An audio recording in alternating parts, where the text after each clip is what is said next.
Good morning and welcome to the Alpha Pension Group Retirement Recap. It's our Fiduciary Friday version. And with me is our Chief Investment Officer, Rob Milas, also Mark Salamone, our lead consultant. And Rob, thank goodness it's Fiduciary Friday. This is one of those weeks where it seems like it's has been extra long. I don't know how you feel about it.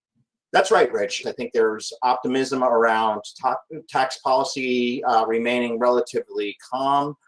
Interest rates continuing to be very, very low. The S&P was on an upward trend. Now we've been kind of flat for a little bit. Obviously, the good news, bad news, going back and forth around the virus, around the elections. I think that stability can be seen as relatively positive. And then, again, we talked about the stimulus. We are kind of cooking with gas right now. As you know, the stimulus has been quite strong around the Federal Reserve and how much money they're injecting into the economy.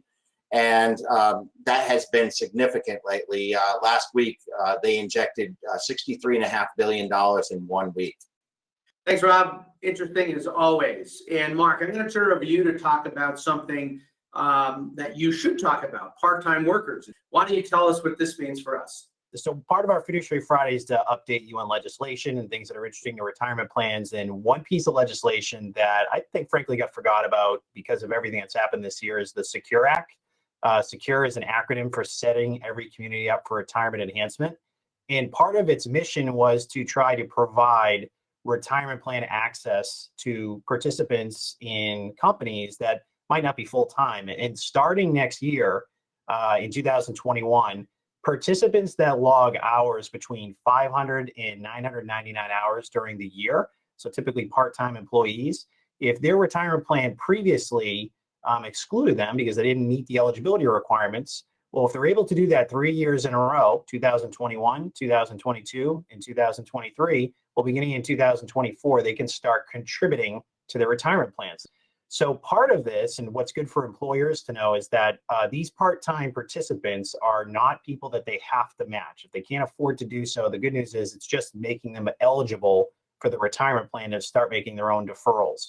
This does not include union employees or collectively bargained employees. This also does not affect 403Bs. And all years prior to 2021 are not considered when it comes to this part of the SECURE Act.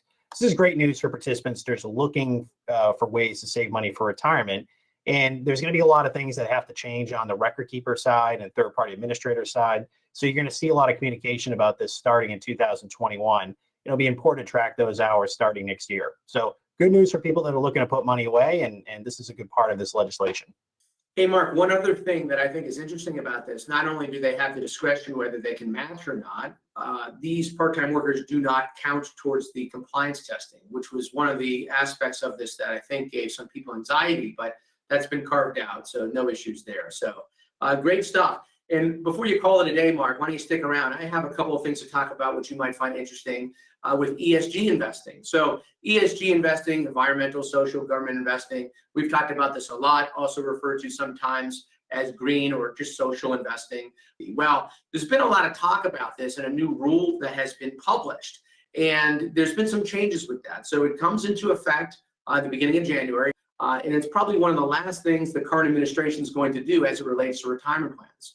So what this does is it makes us focus on these investments, and we need to select them, not because of a particular philosophy necessarily.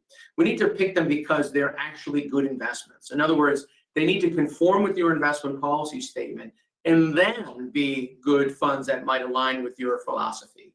And to go one level deeper, if you select these funds as your QDIA, in other words, your default investments for your plan, you have until April of the following year of 2022 to make adjustments if you need to on these investments. So if you pick these funds and they don't conform to your investment policy statement, there's basically a safe harbor for us here to make adjustments. So it's really important, I think, because although this is a published rule and will go into effect in January, it probably will be reviewed again by the Biden administration.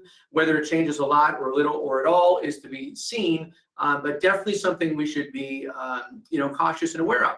The last bit of good news before I turn it in here is that we have many clients that have ESG, but there's many ESG funds that actually do very well. So it's not like you need to sacrifice return to conform to a particular philosophy or thought that you might have. So this is good news really all around. It's just more things we need to be aware of, and we need to help fiduciaries navigate when they want to be involved with ESG. Thanks for tuning in to our Fiduciary Friday. If we don't see you, have a great Thanksgiving. Have a good one.